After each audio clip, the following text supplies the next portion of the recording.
శ్రీ రేణుక ఎల్లమ్మ తల్లి జ్యోతిష్యాలయం భార్యాభర్తల సమస్యలు, ప్రేమ సమస్యలు, కుటుంబ సమస్యలు, వ్యాపారంలో నష్టం రావడం, మనశ్శాంతి లేకపోవడం, అనుకున్న పనులు కాకపోవడం, కోర్టు సమస్యలు, నరదృష్టి, సంతాన సమస్యలు, పెళ్లి కుదరకపోవడం, ఆరోగ్య సమస్యలు, వాస్తు, ఇంటి సమస్యలు, విదేశీ ప్రయాణం, ధనం నిలకడలేకపోవడం, మీకు ఎటువంటి పర్సనల్ సమస్యలు ఉన్నా జ్యోతిష్యం చెప్పబడును. కోయా గురూజీ లక్ష్మణరాజు గారు.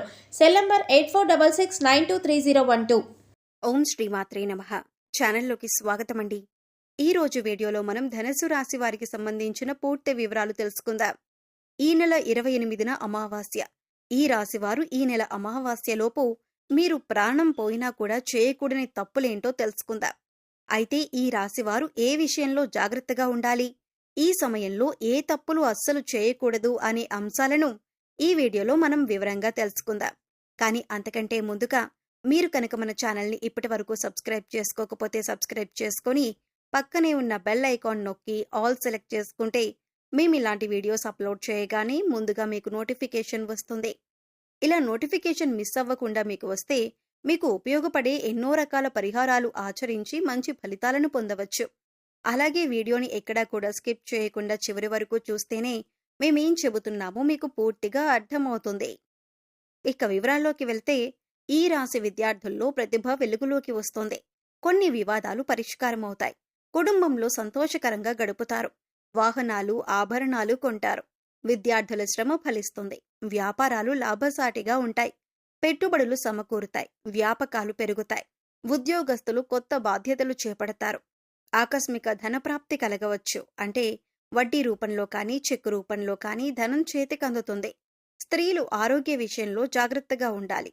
అకాల భోజనం వల్ల ఆరోగ్యం మందగించే అవకాశం ఉంటుంది. పత్రికా, ప్రైవేటు సంస్థల్లో పనిచేసే వారికి పని ఒత్తిడి అధికమవుతుంది. వీలైనంత వరకు మీరు ఎవరి మీద ఆధారపడకుండా మీ పని మీరే చూసుకోవటం ఉత్తమం. ఇక ముందుగా ఈ రాశి వారి గురించి చూసుకున్నట్లయితే ఓర్పు, సహనం గురించి చెప్పుకోవాలి. అంటే ఈ రాశివారు మొదటి స్థానంలో ఉంటారు. ఈ రాశివారు ప్రతిరోజు దైవారాధన చేస్తారు. వీరు దైవాన్ని ఎక్కువగా నమ్ముతారు. అయితే వీరు దైవబలం తమకు అండగా ఉందని మర్చిపోయి కష్టాలు వచ్చినప్పుడు ఎక్కువగా భయపడిపోతూ ఉంటారు. ప్రతిరోజు దైవారాధన చేసినా మాకు కష్టాలు వస్తున్నాయనే ఆలోచనలో ఉంటారు. అయితే కష్టాలు ప్రతి ఒక్కరికి వస్తాయి. కానీ మీకు దైవబలం ఉండటం వల్ల కష్టాల నుంచి చాలా తేలికగా బయటపడతారు. అయితే మీరు చేయవలసిన దైవనామస్మరణ చేయటం మాత్రం మర్చిపోకూడదు. ఇక మీరు ముఖ్యంగా గుర్తుపెట్టుకోవాల్సిన మరొక విషయం ఏంటంటే ఎదుటి వ్యక్తులను గుడ్డిగా నమ్మకూడదు. ఏ అంశంలో తీసుకున్నా, అంటే మీరు కొత్తగా ఏదైనా పని చేయాలనుకున్నా, లేదా మీరు ఏదైనా నిర్ణయం తీసుకున్నా, కొత్తగా బిజినెస్ స్టార్ట్ చేద్దామనుకున్నా, ఇలాగా ఏ సందర్భంలోనైనా మీరు ఎదుటి వాళ్ళని నమ్మి మీ విషయాలన్నీ కూడా ముందుగా వారితో చెబుతూ ఉంటారు. ఇలా చేయటం వల్ల మీరు అనేక రకాల చిక్కులను కూడా కొని తెచ్చుకున్నవారవుతారు. కాబట్టి ఏదైనా పని పూర్తయిన తర్వాత మాత్రమే ఎదుటి వారితో చెప్పండి. ఇలా చేసినట్లయితే కనుక మీరు ప్రతి పనిలో కూడా విజయం సాధిస్తారు. అలాగే ముఖ్యంగా ఈ రాశివారు తమను తాము నమ్మాలి. అంటే మీపైన మీకు విశ్వాసం అనేది పెరగాలి. ఇలా చేయటం వల్ల మీలో కాన్ఫిడెన్స్ పెరుగుతుంది. అప్పుడు నేను ఏ పనైనా చేయగలను అనే ధైర్యం మీకు వస్తుంది. ఎందుకంటే కొన్ని సందర్భాల్లో ఈ రాశివారు నేను చేస్తున్న పని అవుతుందో లేదో అనే ఆలోచనలో ఉంటారు. ఇక అటువంటి ఆలోచన వల్ల మీరు చేసే పనుల్లో తడబాటు ఏర్పడుతుంది. తప్పులు చేసేందుకు ఎక్కువ అవకాశాలు ఉంటాయి. అందుకోసం ఇటువంటి ఆలోచన మీకు అవసరం లేదు. ఎందుకంటే మీరు దైవారాధన చేస్తారు. దైవబలం మీకు అండగా ఉంటుంది. కాబట్టి మీపై మీరు నమ్మకాన్ని పెంచుకోండి. ఈ రాశివారికి ప్రస్తుతం అనుకూలమైన రోజులుగా చెప్పుకోవచ్చు. మీరు ఏ పని చేపట్టినా కూడా విజయవంతంగా పూర్తి చేస్తారు. అయితే మీరు కొన్ని పనులను చేయకుండా ఉండటం వల్ల ఈ ఫలితాలు మరింత అనుకూలంగా మారి మీకు సత్ఫలితాలను తీసుకువస్తాయి. ముఖ్యంగా మీరు ఈ 5 తప్పులు చేయకుండా ఉంటే ఈ రోజుల్లో మీరు ఏ పని చేసినా కూడా దాంట్లో మీరు సక్సెస్ చూస్తారు. ఇక మీ విజయాన్ని చూసి మీకు మానసిక ఆనందం కలుగుతుంది. మీ విజయం మీకు మాత్రమే కాదు, మిమ్మల్ని నమ్మిన వారికి, మీ శ్రేయోభిలాషులకి, మీ కుటుంబ సభ్యులకు కూడా ఆనందాన్ని కలిగిస్తుంది. ఇక మర్చిపోయి కనుక మీరు ఈ 5 పనులు చేశారంటే కనుక దరిద్రం మిమ్మల్ని వెంటాడుతుంది. అయితే ముఖ్యంగా మీరు చేయకూడని ఆ 5 పనులేంటో వివరంగా తెలుసుకుందాం. అందులో మొదటిగా చీకటి పడిన తరువాత ముఖ్యంగా దీపాలు పెట్టే వేళ అంటారు. ఈ సమయంలో ఎవరైనా పెరుగు అడిగితే వారికి పెరుగు ఇవ్వకూడదు. ఎందుకంటే చీకటి పడిన తర్వాత, అంటే దీపాలు పెట్టే సమయంలో పెరుగు ఇవ్వటం వల్ల దరిద్రం మిమ్మల్ని వెంటాడుతుంది. ఇక మరొక పని మీరు చేయకూడనిది ఏంటి అంటే, ఇల్లు తుడిచే చీపురిని తొక్కటం కానీ లేదా ఈ చీపురును బీరువాకి ఆనించి పెట్టటం కానీ చేయకూడదు. చీపురిని మనం శుభ్రలక్ష్మీ దేవతగా భావిస్తాం. అలాగే ఇంట్లో ఉండే బీరువాను కూడా పరమ పవిత్రంగా లక్ష్మీదేవిగా భావించి పసుపు రాసి బొట్టు పెడుతూ ఉంటాం. రెండింటినీ లక్ష్మీదేవిగా భావించినప్పటికీ కూడా చీపురును మాత్రం బీరువాకి తగలనివ్వకూడదు. అంటే బీరువాకి ఆనించి ఉంచకూడదు. కొంతమంది చూసుకున్నట్లయితే చీపురిని బీరువా పక్కన పెడుతూ ఉంటారు. ఇది చాలా తప్పు. ఇలా చేయటం వల్ల కష్టాలను ఎదుర్కోవలసి వస్తుంది.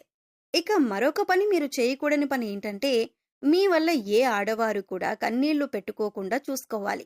అది మీకు తెలిసిన వారైనా, కుటుంబ సభ్యులైనా లేదా ఇతర ఏ స్త్రీలైనా సరే, మీ వల్ల స్త్రీలు కంటతడి పెట్టకుండా చూసుకోండి. మీ వల్ల స్త్రీలు ఏడ్చినా బాధపడినా మీరు కష్టాలు కొని తెచ్చుకున్నవారవుతారు. ఇక ఇంట్లో కానీ లేదా మీ పరిసర ప్రాంతాల్లో కానీ నల్లచీమలు కనిపించటం అనేది శుభసూచకం. ఇలా గుంపులు గుంపులుగా నల్లచీమలు కనిపించినప్పుడు మీరు వాటిని తొక్కటం కానీ లేదా వాటిని తోసేయటం కానీ హింసించటం కానీ చేసినట్లయితే మీరు కష్టాల్లో పడతారు. మీరు చేసే ప్రతి పని కూడా పూర్తవక ఇబ్బంది పడతారు. అంతేకాదు, దీనివల్ల మీకు దరిద్రం కూడా వెంటాడుతుంది. ఇక ముఖ్యంగా చివరగా మీరు చేయకూడని మరొక పని ఏంటంటే, ఇంట్లో కూర్చొని గోళ్లు కత్తిరించకూడదు. అలాగే ఆ గోళ్లు ఇంట్లో ఎక్కడంటే అక్కడ పడేయకూడదు. ఇలా చేస్తే దరిద్రం అని మన శాస్త్రాలు కూడా చెబుతున్నాయి. ముఖ్యంగా కొంతమందిని చూసినట్లయితే ఖాళీగా కూర్చున్నప్పుడు గోళ్లు కొరికి కింద పడేస్తూ ఉంటారు. అది ఏ ప్రదేశంలోనైనా సరే మీరు గోళ్లు కొరికి పడేయటం అనేది మానుకోవాలి. ముఖ్యంగా మంగళ శుక్రవారాల్లో గోళ్లు తీసి ఇంట్లో పడేయకూడదు. ఈ పనులు కనుక ఈ రాశివారు చేసినట్లయితే మిమ్మల్ని దరిద్రం వెంటాడుతుంది. ఈ విషయాన్ని గుర్తుపెట్టుకుని ఈ తప్పులు చేయకుండా ఉండటం వల్ల మీరు చేసే ప్రతి పనిలో కూడా సక్సెస్ పొందుతారు. అంతేకాదు, దరిద్ర దేవత ఎప్పుడైతే వెళ్లిపోతుందో అప్పుడు మిమ్మల్ని అదృష్టలక్ష్మి వరిస్తుంది. మీరు చేసే పూజలన్నీ కూడా ఫలిస్తాయి. అదృష్ట దేవత కలిసి వస్తుంది. లక్ష్మీదేవి స్థిర నివాసం ఉంటుంది. అన్ని పనుల్లో విజయం పొందుతారు. ఇక ఈ సమయంలో అదృష్టం కలిసి రావాలన్నా, మరిన్ని సత్ఫలితాలను పొందాలన్నా మీరు చేసుకోవలసిన దేవతారాధన, అలాగే పాటించవలసిన పరిహారాల గురించి తెలుసుకుందాం. మంగళవారం రోజు ఆంజనేయ స్వామి ఆలయానికి వెళ్లి ఆలయ ప్రాంగణంలో హనుమాన్ చాలీసాను పఠించటం వలన మంచి ఫలితాలను పొందుతారు. శుక్రవారం రోజు అమ్మవారి ఆలయానికి వెళ్లి అమ్మవారికి చీర, గాజులు, పువ్వులు సమర్పించటం వలన మీరనుకున్న పనులను దిగ్విజయంగా పూర్తి చేయగలుగుతారు. శనివారం రోజు వెంకటేశ్వర స్వామి ఆలయానికి వెళ్లి స్వామివారికి తులసిమాలను సమర్పించి తులసి దళాలు వేసి నైవేద్యాన్ని సమర్పించటం వలన అనుకూలమైన ఫలితాలను పొందుతారు. గురువారం రోజు సాయిబాబా ఆలయంలో శనగలను ప్రసాదంగా పంచిపెట్టడం వలన గురుగ్రహం యొక్క అనుకూలత పొందుతారు. తెల్ల జిల్లేడు వేర్లతో చేసిన శ్వేతార్క గణపతిని పూజించటం వలన మంచి ఫలితాలను పొందుతారు. తెల్లటి వస్త్రంలో బియ్యం, పసుపు రంగు వస్త్రంలో శనగపప్పు, నీలం రంగు వస్త్రంలో తెల్లటి కాగితంపై మీ మనసులో ఉన్న కోరిక రాయాలి. ఈ మూడింటినీ కలిపి తెల్ల జిల్లేడు చెట్టుకి ముడుపుగా కట్టడం వలన మీ కోరిక నెరవేరుతుంది.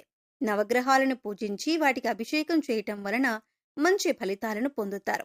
ఇలా వీలు కానట్లయితే మహాశివునికి అభిషేకం చేసి ధాన్యాన్ని గోవులకు పెట్టటం వలన మంచి ఫలితాలను పొందుతారు. అనుకున్న కోరికలన్నీ నెరవేరుతాయి. సో చూశారు కదండి, ఈ నెల 28న అమావాస్యలోపు ధనస్సు రాశి వారు ప్రాణం పోయినా కూడా చేయకూడని తప్పులేంటి, తీసుకోవలసిన జాగ్రత్తలేంటి అనే అంశాలతో పాటుగా ఈ సమయంలో మీరు చేసుకోవలసిన దేవతారాధన, అలాగే పాటించవలసిన పరిహారాల గురించి ఈ వీడియోలో మనం వివరంగా తెలుసుకున్నాం కదా. ఈ వీడియో మీకు నచ్చినట్లయితే లైక్ చేయండి. మీ ఫ్రెండ్స్ అండ్ ఫ్యామిలీ మెంబర్స్లో ఎవరైనా ధనస్సు రాశి వారు ఉన్నట్లయితే వారితో ఈ వీడియోను షేర్ చేసుకోవటం మర్చిపోకండి. అలాగే ఇప్పటి వరకు మన ఛానల్ని కనుక సబ్స్క్రైబ్ చేసుకోకపోతే సబ్స్క్రైబ్ చేసుకొని పక్కనే వచ్చిన బెల్ ఐకాన్ నొక్కి ఆల్ సెలెక్ట్ చేసుకుంటే మేము ఇలాంటి ముఖ్యమైన విషయాలు తెలియజేసినప్పుడు మీకు నోటిఫికేషన్గా వస్తుంది. మరో చక్కటి వీడియోతో మళ్ళీ కలుద్దామండి. ఓం శ్రీ మాత్రే నమః.